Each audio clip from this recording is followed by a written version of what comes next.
Republicans have a plan for fast-acting tax relief that will release the resources and creativity of the American people to create 6.2 million new jobs.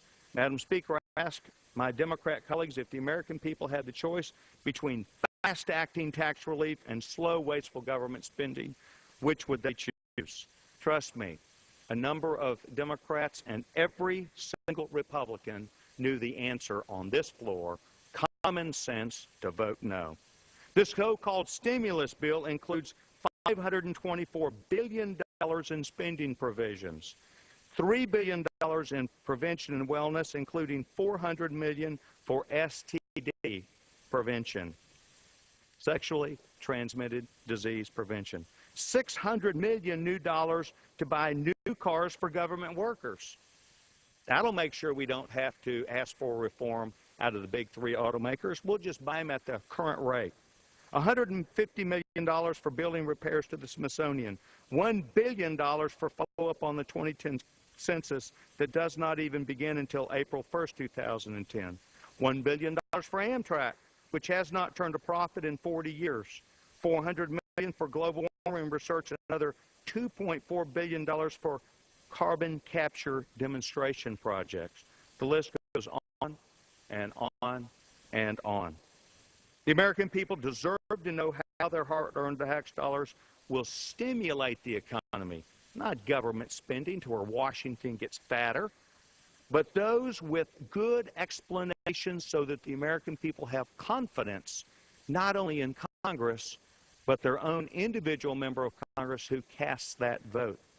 If expanding SCHIP to families making $80,000 a year isn't enough, as this bill does, last week my Democrat colleagues voted in favor of making Wall Street millionaires and billionaires, like the former Lehman Brothers CEO, who was reported to have earned nearly $500 million in compensation, eligible for public health subsidies.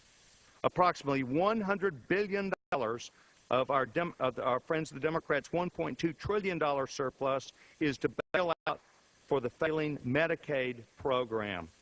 One such bailout provision is Section 3003, which expands Medicaid eligibility to all individuals currently receiving unemployment benefits, regardless of personal income or financial assets.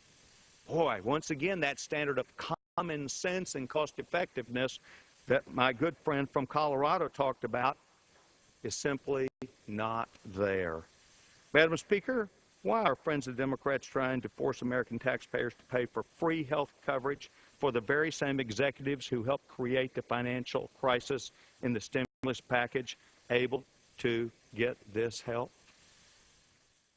Adding another $1 trillion to the federal deficit and swelling the number of persons dependent on subsidized government-run health care is hazardous to the health of the American economy and an unfair burden to place on our grandchildren. The American people want more than just welfare. They want freedom. They want jobs. They want a real stimulus package and a real SCHIP bill. That's what this Congress is failing to provide. The American people want more innovation, more efficiency, more accountability, and they want cost effectiveness and common sense. Evidently, this body is in short supply of each of those items under this leadership.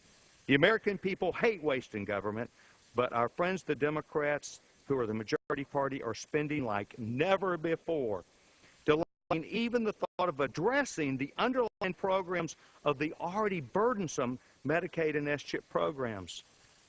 My friends on the other side of the aisle seem to be playing with money that does not even exist. We're printing it at this time. The printing presses are alive and well and working 24 hours a day, just simply first to meet the $700 billion bailout and then to prepare for the $1.3 trillion surplus stimulus package that is prepared for the President's signature soon. So what's next?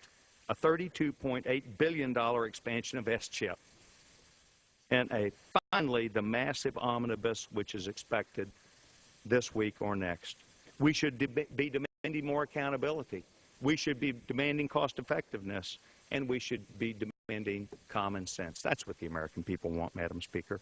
Madam Speaker, we need a fast-acting tax relief bill that will stimulate the economy and create jobs. We cannot borrow and spend our way out of this crisis. We need to secure the original intent of the current government programs before expanding additional programs. I came to Congress to protect the American taxpayer, which is why I encourage my colleagues to oppose this rule and the underlying legislation. Madam Speaker, I reserve the balance of my time. The gentleman from Texas.